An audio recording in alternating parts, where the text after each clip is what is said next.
myself, Simon Turkis, and then we've got Laurie McGilvery in the middle and Julianne Nendel on the right-hand side, I guess it will be for you. So last week we kind of started the series, and this week, progressing on from last week's finale, let's say, we're about creating positive habits and sticking to them. Yeah, so I'll hand over to Laurie. She's going to she's going to moderate this session.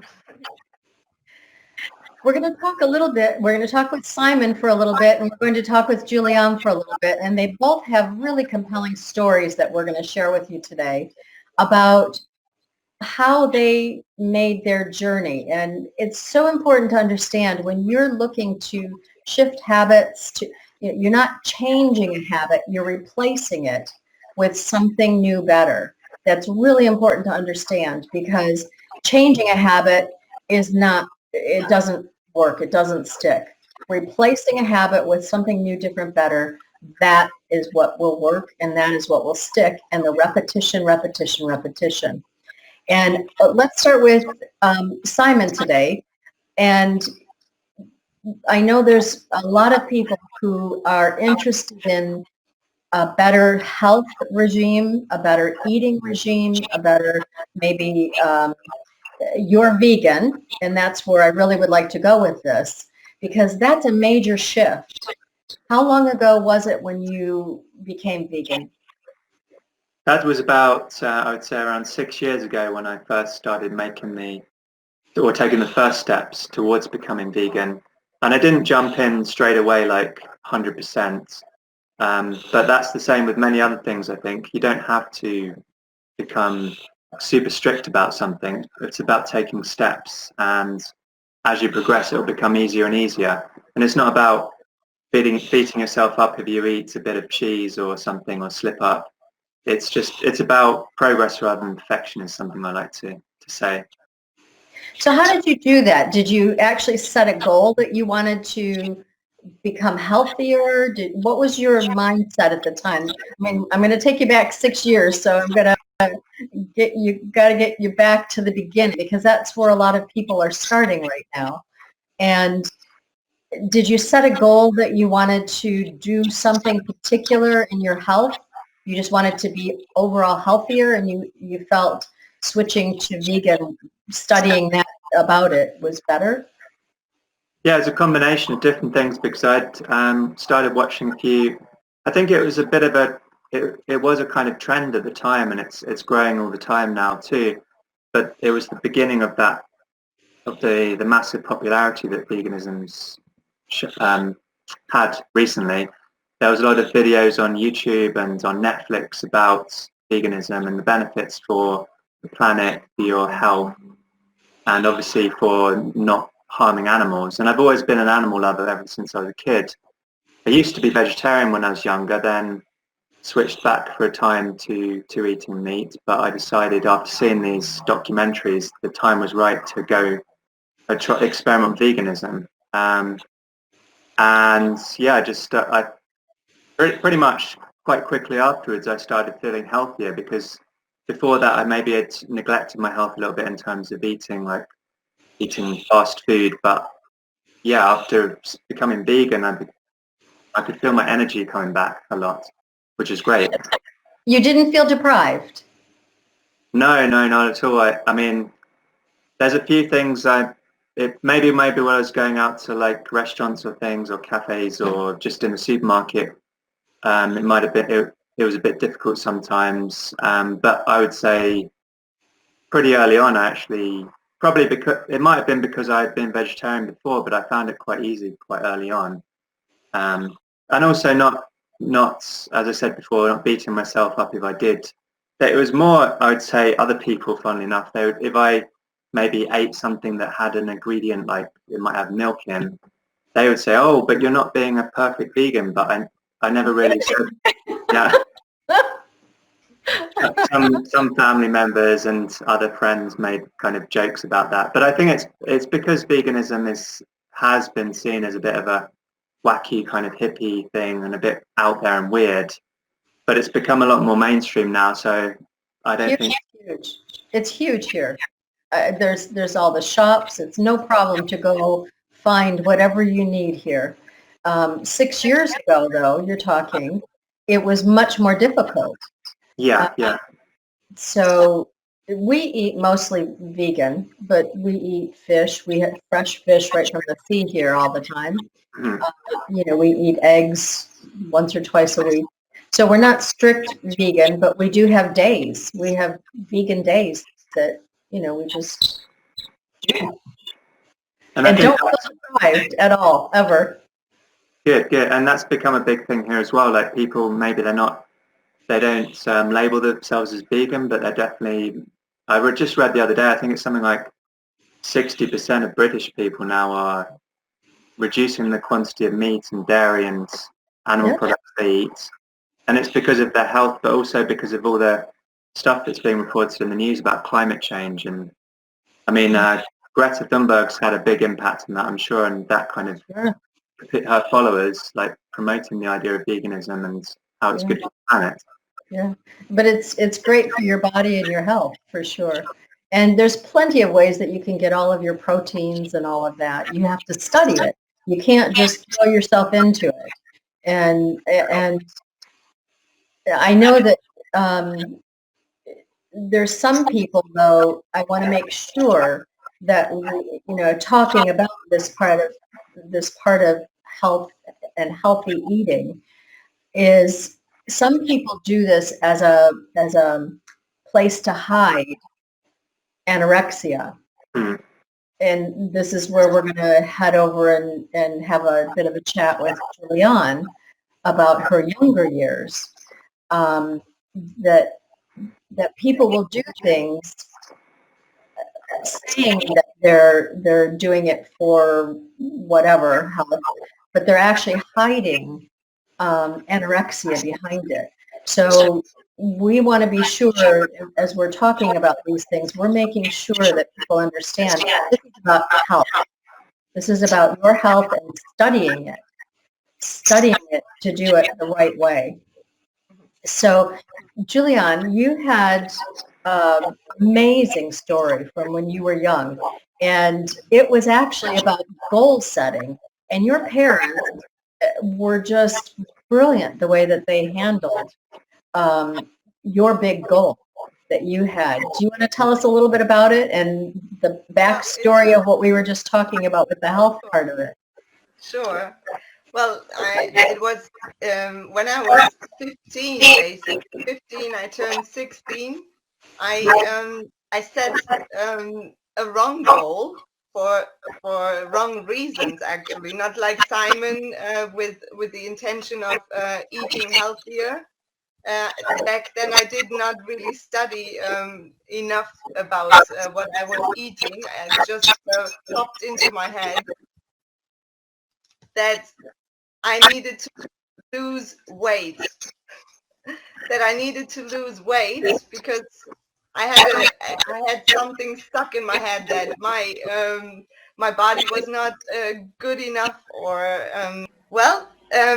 and that kind of goal that I set to lose weight, because I did not really like my body at that time, and it was the same body that I have now, basically. And I can still wear the same kind of clothes, but at that time, at the age of 16, I had in my head that it was not the right body, so I started dieting, and it got as I saw results very quickly.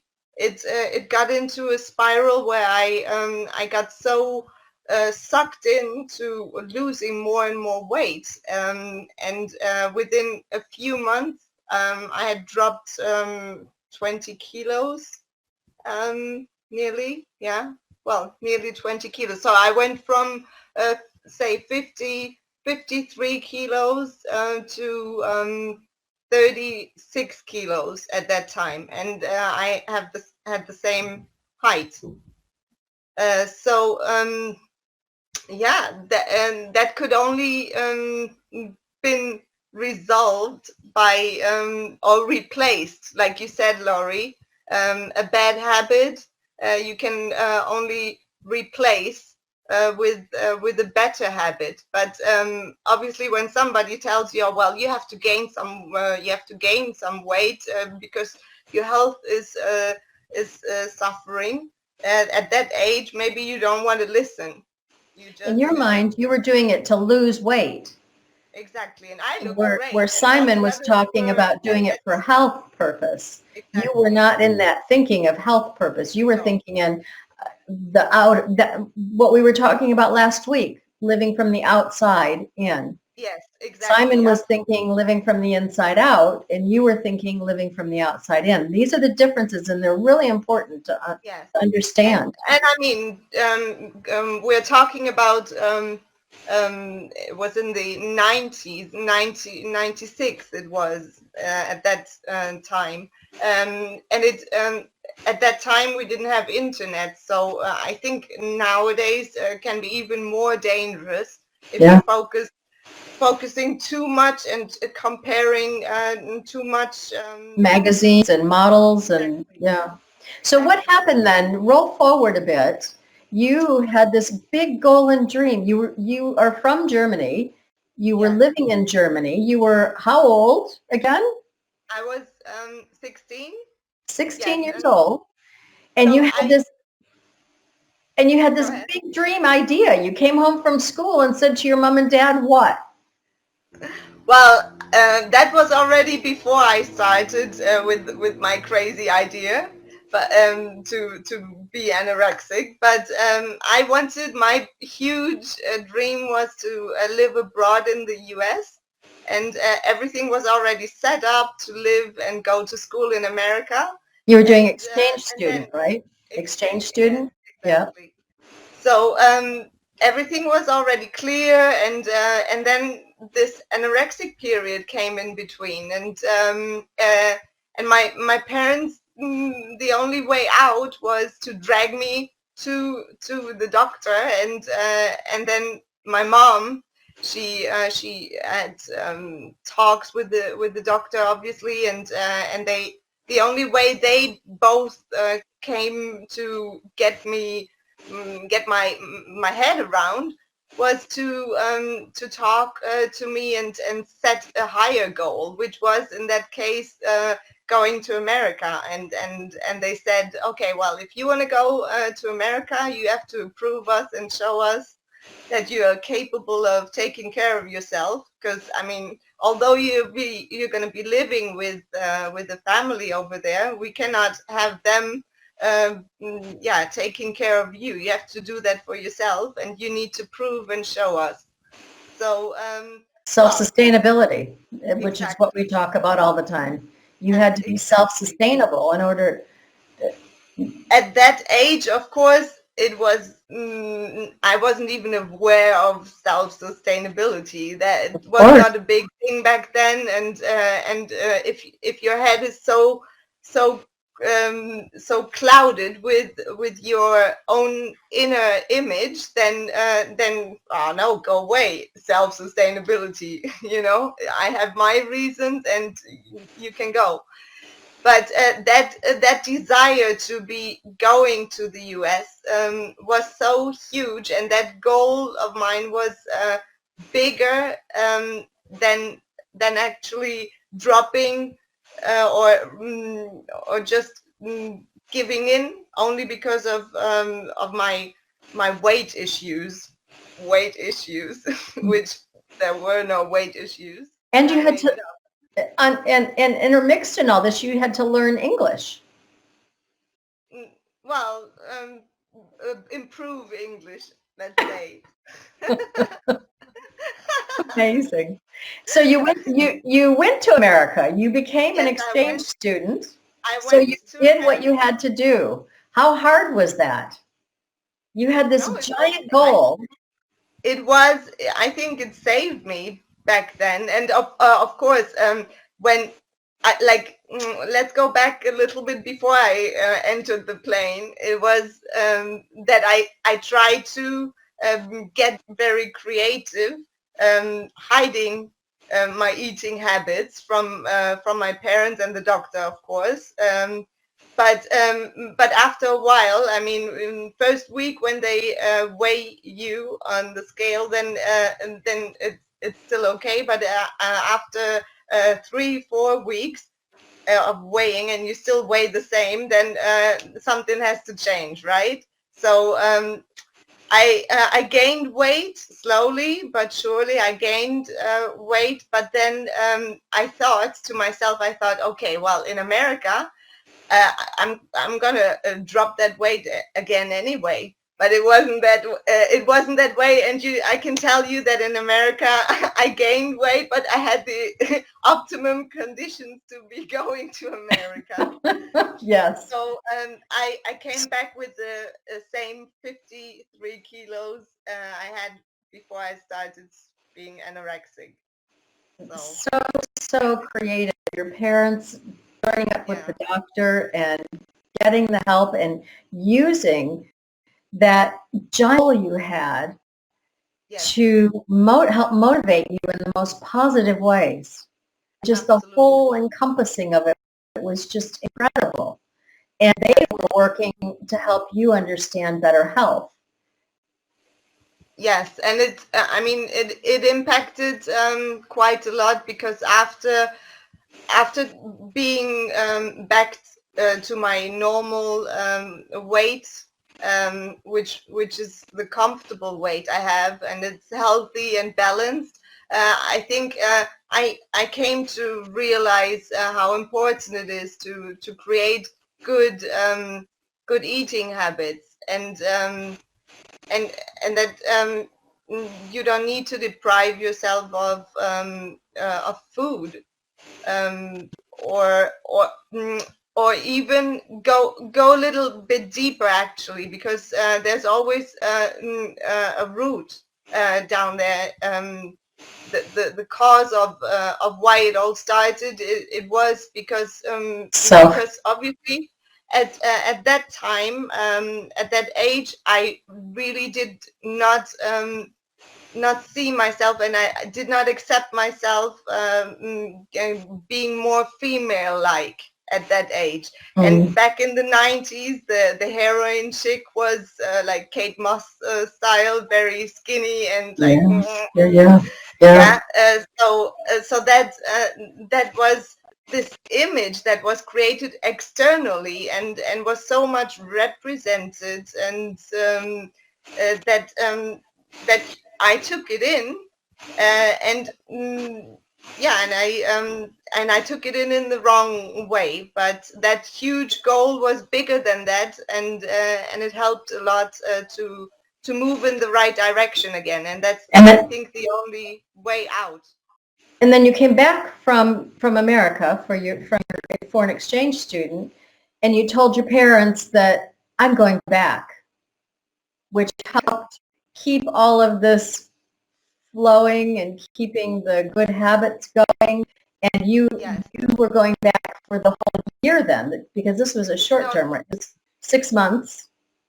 No, was it? The first time I was 13 when I went to America for a real exchange, and the second time was the time period. So this one was the year when you went back for the year. Exactly. So that was a long-term sustained repetition in order for you to maintain that huge goal.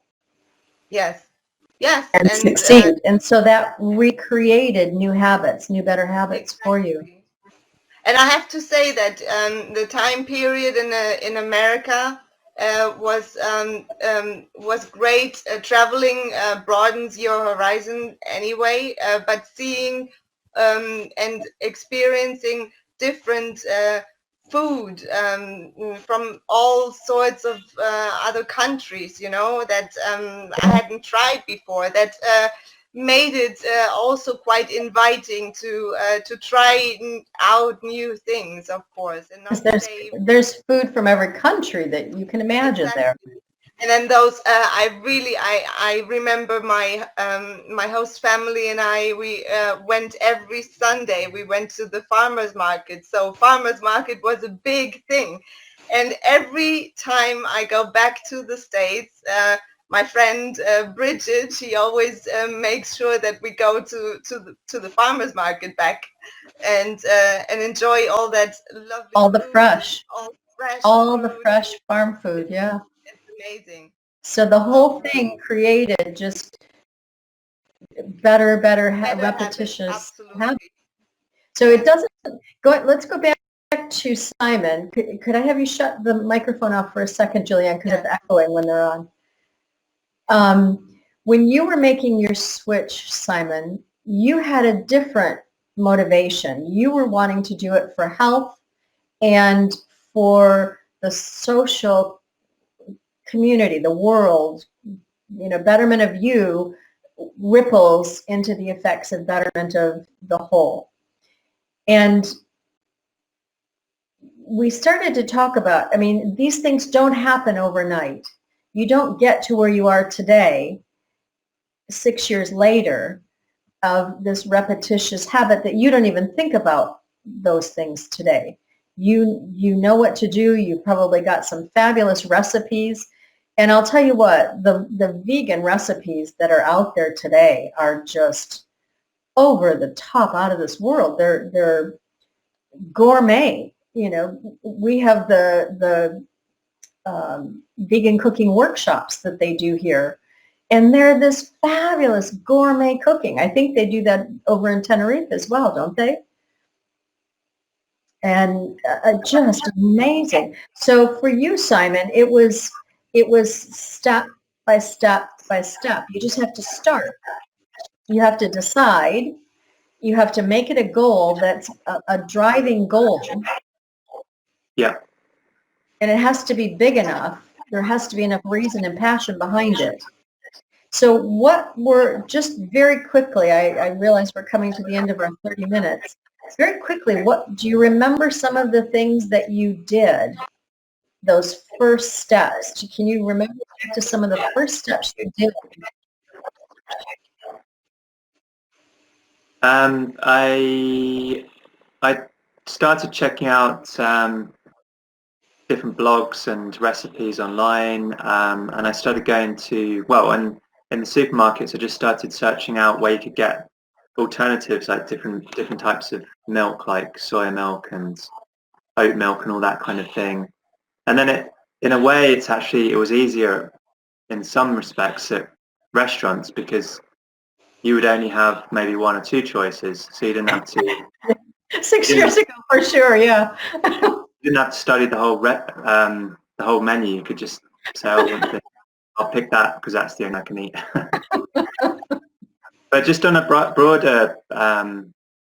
broader issue, in a sense, in terms of like not just the veganism, but like other things I've found very recently, or in the last couple of weeks, I've got back into the habit of when I wake up, I write down 3 things that I'm grateful for.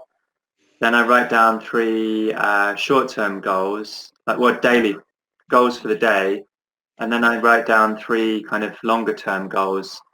And it's through having those goals, like the goals for the day, that sets you up for the day and gives you something to focus on.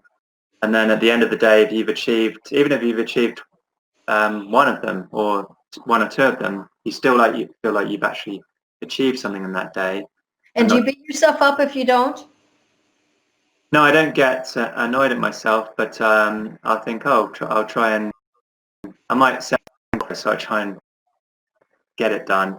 Yeah. But the longer term goal, to focus on for the next 5 years or something, and when you cement it in your mind, like say for example, I want to move abroad again with my girlfriends, hopefully to somewhere in South America, potentially maybe Costa Rica. It gives me that drive to work hard and save more money, not waste money on silly things, learn Spanish again properly, or try to learn Spanish, or improve my Spanish, let's say. So that's the kind of thing I'd definitely recommend to people. If you're feeling a bit lost, or you feel like every day kind of drifts by without doing anything positive or not achieving anything, then try and write down some goals at the beginning of the day, for both the day and for long term. Juliana and I do the same thing, very similar. We have journals that we use and do very similar. Maybe if we make a sheet, just a one-page sheet, and we put it into this week's episode, like I did last week, we gave everyone a handout, sort of. I'll put it. We can make a sheet for them of this is what will set up your day. Good. Yep. Excellent. How to set your goals, whatever they are. And I think I love it. I love it. Thank you for bringing that out, because we just do these things. We don't even stop to think about them. We just do them. It's just part of our habits every single day to set up our day properly, to set up the best day possible. Whatever the goal is, it's individual. You know, my goals are different than Julianne's goals, and they're different than your goals. And I really want to hear more about this huge goal you have coming up that you've been setting. I want to hear about this place you're talking about going.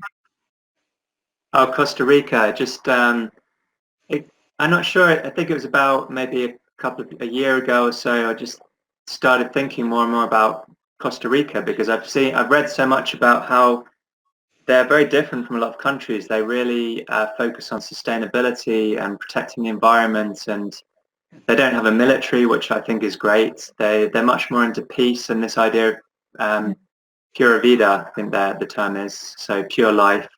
It's in your thinking and beliefs, yeah. And yeah, really, it does connect with a lot of things I hold dear in my life. Like, I think I'm going to write that down on our list of topics. We've got about 20 now. I'm going to add that to the list of topics that we talk in depth about this place that you're talking about. It's phenomenal. It is really amazing what they're offering. They're offering people to come there and stay and work through all the COVID-19 right now.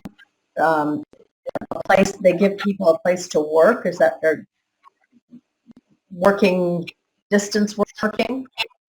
well, they're in a lot of places now, like Bermuda, Barbados, and I think Costa Rica. They're trying to set themselves up for distance working, remote workers, and I really think this is a huge opportunity for the Canary Islands to do that as well, rather than focusing on mass tourism. Try and love for you to share this. I'm going to write that down. Set that goal.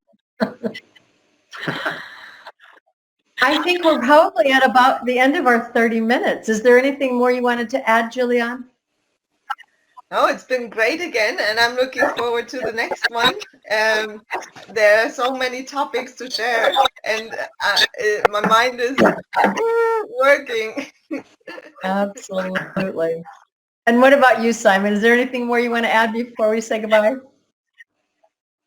Well, I'm glad we got to go live this time. I'm using a new program called Restream, which Laurie recommended. And I'm streaming to LinkedIn, YouTube, our Facebook page, Twitter. So next week when we stream at the same time, hopefully more of you guys can join us. And leave any comments, because we can see the comments while we're streaming, and we can answer any questions you have. Absolutely. We can answer questions live. And this will be recorded as well, and we'll put the recording into the 30-minute mastermind page for people, and we'll be sharing it out there again. Yeah. Thank you. I love our 30-minute mastermind, and we'll see you again next Friday at 3 o'clock London time, 10 o'clock Eastern time. So have a great week.